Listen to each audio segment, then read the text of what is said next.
the serpent was more crafty than any other wild animal that the Lord God had made. He said to the woman, "Did God say you shall not eat from any tree in the garden?" The woman said to the serpent, "We may eat of the fruit of the trees in the garden, but God said, You shall not eat of the fruit of the tree that is in the middle of the garden, nor shall you touch it, or you shall die." But the serpent said to the woman, "You will not die, for God knows that when you eat of it, your eyes will be opened, and you will be like God, knowing good and evil." So when the woman saw that the tree was good for food, and that it was a delight to the eyes, and that the tree was to be desired to make one wise, she took of its fruit and ate. And she also gave some to her husband, who was with her, and he ate. Then the eyes of both were opened, and they knew that they were naked. They sewed fig leaves together and made loincloths for themselves. They heard the sound of the Lord God walking in the garden at the time of the evening breeze. The man and his wife hid themselves from the presence of the Lord God among the trees of the garden. But the Lord God called to the man and said to him, "Where are you?" He said, "I heard the sound of you in the garden, and I was afraid, because I was naked, and I hid myself." He said, "Who told you that you were naked? Have you eaten from the tree of which I commanded you not to eat?" The man said, "The woman whom you gave to be with me, she gave me fruit from the tree, and I ate." Then the Lord God said to the woman, "What is this that you have done?" The woman said, "The serpent tricked me, and I ate." The Lord God said to the serpent, "Because you have done this, cursed are you among all animals and among all wild creatures. Upon your belly you shall go, and dust you shall eat all the days of your life. I will put enmity between you and the woman, and between your offspring and hers. He will strike your head, and you will strike his heel." To the woman he said, "I will greatly increase your pangs in childbearing. In pain you shall bring forth children, yet your desire shall be for your husband, and he shall rule over you." And to the man he said, "Because you have listened to the voice of your wife, and have eaten of the tree about which I commanded you, you shall not eat of it. Cursed is the ground because of you. In toil you shall eat of it all the days of your life. Thorns and thistles it shall bring forth for you, and you shall eat the plants of the field. By the sweat of your face you shall eat bread until you return to the ground, for out of it you were taken.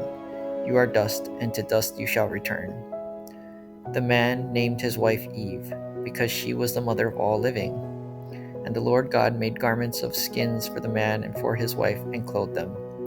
Then the Lord God said, "See, the man has become like one of us, knowing good and evil. And now he might reach out his hand and take also from the tree of life, and eat, and live forever." Therefore the Lord God sent him forth from the Garden of Eden to till the ground from which he was taken.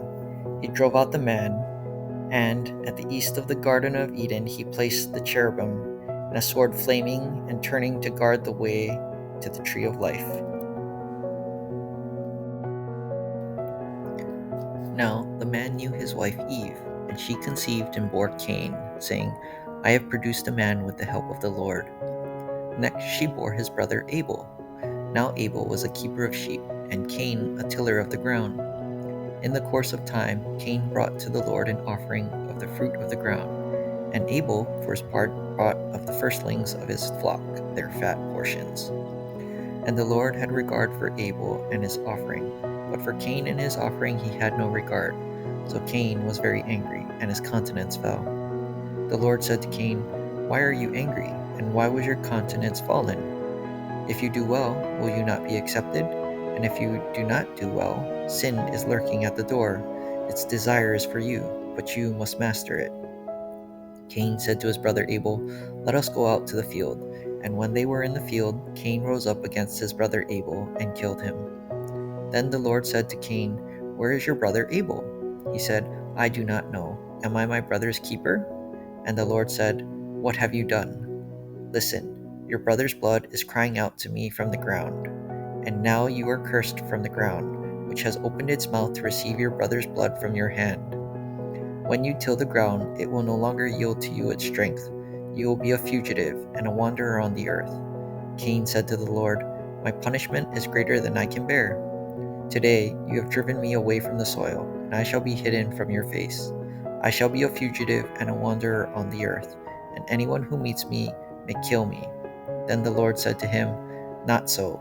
Whoever kills Cain will suffer a sevenfold vengeance. And the Lord put a mark on Cain, so that no one who came upon him would kill him.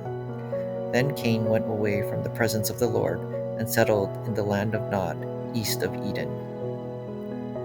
Cain knew his wife, and she conceived and bore Enoch. And he built a city and named it Enoch after his son Enoch. To Enoch was born Irad, and Irad was the father of Mehujael, and Mehujael the father of Methushael, and Methushael the father of Lamech. Lamech took two wives. The name of one was Adah, and the name of the other was Zillah. Adah bore Jabal. He was the ancestor of those who live in tents and have livestock. His brother's name was Jubal. He was the ancestor of all those who play the lyre and pipe. Zillah bore Tubal-Cain, who made all kinds of bronze and iron tools. The sister of Tubal-Cain was Naamah. Lamech said to his wives, Adah and Zillah, hear my voice. You wives of Lamech, listen to what I have to say. I have killed a man for wounding me, a young man for striking me. If Cain is avenged sevenfold, truly Lamech 77-fold.